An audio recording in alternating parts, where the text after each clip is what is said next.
As promised, it is spoiler talk time. What's going on, my YouTube subscribers? Hope you guys are having an amazing weekend because Scream 6 is officially in theaters now for the whole world to see. I'm sorry if I sound like I have a cold because I kind of am getting over one, but that's not going to stop me from talking about every spoiler of Scream 6. Just got back from seeing the movie for a second time. Start to finish, we're going to go throughout the whole movie as best I can. I need some ginger ale.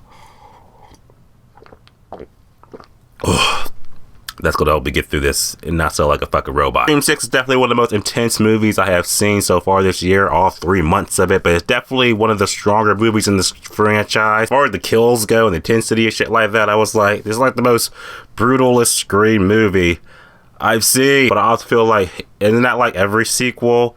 Because as they said in the movies, the rules, it's like, you gotta keep outdoing. That's why the audience gets sick and tired of the shit. Of course, Scream 6 had to be more bloody, had to be more gory, had to be more like in your face, like OMG moments. Like I said in my review, third half of the movie, it was like, okay, we're getting to like that typical, like, it almost kind of felt like Scream, a mix of Scream 4 and 5-ish for killer motives go. Let's just get into it. Let's talk about Scream 6 start to finish. I know you want to know about the spoilers, killers, and all that. Let's talk about it right now. Let's go. First of all, the way the movie opens up with this film, this hot girl, this woman. I almost thought she looked like Margot Robbie, or Margot Robbie's like stunt double or something. She gets a phone call pretty much from this dude, just like, oh, hey, you know, some date and everything like that. Hey, I'm kind of lost. Are you here? Or are you there? Where are you at? She's on the phone with this dude, and she goes outside, and you just see this dark alley and shit. She's just like, you're just saying at the screen, don't go.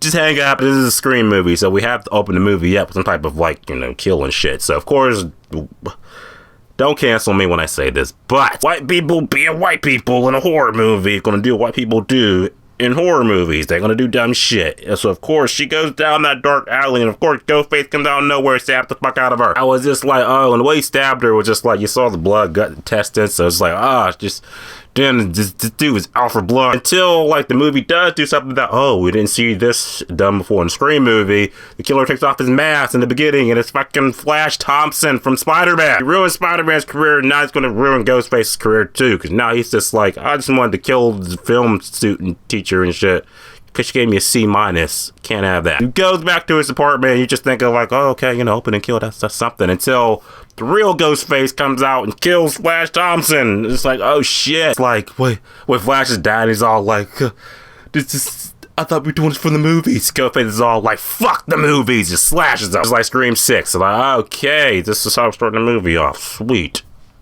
I'm hooked. Moving forward, we meet with Sam and Tara. They're still getting over the events of what happened last year. Literally, this movie takes place a year after the events of Scream 5. It's funny because Scream 5 literally came out last year, which why I was like, why did they make another Scream movie? Like, things are coming out like Marvel movies now, back every year. But Sam, she's still like trying to struggle with what happened to her from last year, and Tara's pretty much just like, I don't want nothing to do with that. Peace out. I'm making another season of the Wednesday. So Sam won't let her do that. She's just like, you're not making Wednesday unless I could be in it. But until then, you need to worry about Ghostface. He can still be out there. It goes for the traditional, you know, trope of like, oh, let me live my life. You know, you need to stop living in the past, shit like that. Until the news report goes to show that, oh yeah, Flash Thompson was murdered. So now it's like, oh, Ghostface is back. Oh my god. Who entered the scene first? Gail Weathers. My girl, Gail. She's a reporter again, even though, wasn't she? No, she wasn't in the last movie. I can't remember. I don't think she was. I remember at the end of Scream 5, she was like, I'm gonna write a book, but it won't be about what happened in Scream 5, because they're just gonna die, and no one's gonna know. They scrapped that, because she's like, oh yeah, I did write a book about what happened in Scream 5. Killer nominee and all that shit. Yeah, but it was some cool throwback, because, you know, Sam was just like, she's about to punch her and shit, like Sydney did, and like that was cool. She's like, you missed. Still, Wednesday Addams just like, bam, gets her. It was just like, just Scream 1. I love it. So pretty much we got the core 4 together and shit like that. Of course, they got some new friends and everything like that. Cause Wednesday Addams, she's going to college and shit in New York. I know Scream 2. They acknowledge it. This movie isn't as meta as the other movies are. It's like meta in like this one scene where they're just all sitting down near the water fountain, shit like that in the park. And what's her name? I know her name. Give me a second. Mindy. How could I forget Mindy, who got stabbed like 3 times in this movie. Anyway, Mindy's pretty much breaking it down for the entire cast, pretty much being like, okay, we're not dealing with a sequel to the requel. We're actually now dealing with a franchise. So with franchise comes new rules. Pretty much the rules. I can't remember them off beat. I was going to record it, but I was like, I didn't know. That was fuck it, whatever. But the new rules when you deal with a franchise is that one, what was it? Like, of course, it's got to keep being bigger and bigger and bigger, keep the audience coming. Second, it's also got to be like what you say, legacy characters, they can die. Legacy characters literally die. They get brought back to die just to keep the franchise alive. Start naming off stuff like Tony Stark and so somebody. I remember she mentioned Tony Stark. I was like, oh, that's true. So in the franchise, main characters they're up for grabs too, which is like. It's some real shit. Cause it's just like, this are 6 Scream movies now. Yeah. As soon as I saw Gail Weathers was going to be in this movie, I was like, so Gail got brought back to die. Cause Dewey got brought to die in Scream 5. So that's pretty much what legacy characters are just here for now, just to die. That's what we saw Kirby back too. My girl Kirby, she's the FBI agent now. And was like, yeah, she's like, I'm 30 now. Gail was like, why are they letting kids be an FBI agent? What? No, because Kirby, she was a teenager in Scream 4, but that took place way back 2011. So that was like a minute ago. So keep up all these Scream movies, shit. But then get to see him where Ghostface get the shotgun in the convenience store, start shooting the shit out of Doritos and shit like that. And now it's him versus Wednesday Addams and Samantha. That was still kind of grinds my gears because it's just like, when you see the full scene, the dude's Ghostface stabbed the shit out of this one dude, and then the store clerk got the shotgun. She could have shot Ghostface, but of course he does what white people do in horror movies. Dumb shit. I still love y'all, but y'all just make questionable decisions in horror movies. What can I say? Literally lets them know, like, hey! By saying hey, you alert Ghostface to give enough time to duck away so you miss. Stop doing dumb shit, white people. Stop it. And then we get to one of my most favorite scenes in the movie where it's the fact that they're like, okay, we're trying to figure out who the killer is, and they end up, Gail Weathers finds this shrine that has all this Ghostface and Scream and stab memorabilia from all the movies. That's one of those, like, I can't wait that they do, like, a things you missed for that scene alone. But there was so much things that was just like, oh, that's from Scream 1, that's from Scream 2, that's from Scream 3, that's from Scream 4, that's from Scream 5, holy shit. Yeah, I'm a member berries. I love that member berries. You get me in the nostalgia every time. Oh, what's her name? There's a lot of people in this movie, but it was an Asian girl.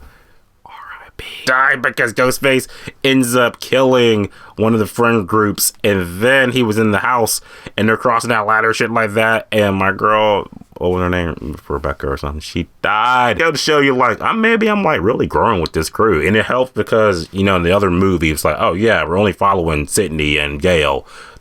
Everybody else is expendable. But this one is just like, yeah, we've been following Sam and Tara for like 2 movies out. I want to see them survive this shit. But now looking at the meat and the potatoes, what you really want to know about who is the killer or killers, because Scream, there's always more than one. Our first killer that was revealed was like, it was this curly haired white dude. It was like, oh, he's part of the friend group. What did we learn in Scream 5? There's always somebody in the friend group. There's always somebody related to someone in the friend group, but they're in that friend group. That's the killer. Oh, but he's not alone, because also this cop too. The cop, he was the second killer. But then it doesn't stop there, because then there's a third killer. It was the girl that we thought died. What was her name? Quinn Bailey. That's her name, Quinn. So you got Quinn, curly haired white dude, and then the cop, the Bailey family. Ooh, did that name sound familiar? Yeah, because they're actually all related to Richie Bailey, who was this killer in Scream 5. So more or less, it's a revenge tale. You got the father and the 2 kids trying to kill Sam to get revenge for her killing Richie in Scream 5. That's it. The other thing I was talking about was just like, when it's all started getting revealed, they gotta do their, typical Scream monologue shit like that. Like, this is why I'm doing all this shit. I was just like, yeah, this is just this whole rest of the movie, 3/4 of the movie was going really good. Then you get this, like, breakdown. It's just like, it's not as strong. I get it. I get the revenge tale, but then it was just like, I think, what's her name? Mindy. I think Mindy brought it up like, oh yeah, this is like Scream 2 and shit like that, but it's not a sequel. But then at the same time, it's kind of like, it is kind of a sequel now, because this is kind of reminiscent of Scream 2, because you have a parent trying to get revenge on the main character for them killing the offspring of the new killer. So technically, it is like Scream 2. Anyway, they die and everything seems like, okay, everything's cool until Sam starts looking at that mask and thinking like, you know what, Scream 7, I think that could be a good idea. Until Tar's pretty much like, nah, we gotta make season 2 of Wednesday, so come on, let's go. And the day Scream 6 was a movie that I actually had a good time with, even though it's got its flaws and its all type of other illogical shit. But a good time with it as far as a horror movie goes. Do I think this is the strongest one in the franchise? I think it's like right under the original for me. It goes, well, actually, I'll say my ranking for another video. What do you think about Scream 6 in theaters right now? What do you think? Type below. I'm going to talk about the movie because it's out now, so you could just spoiler talk right now. Let's talk about it. As always, subscribe. Until next time.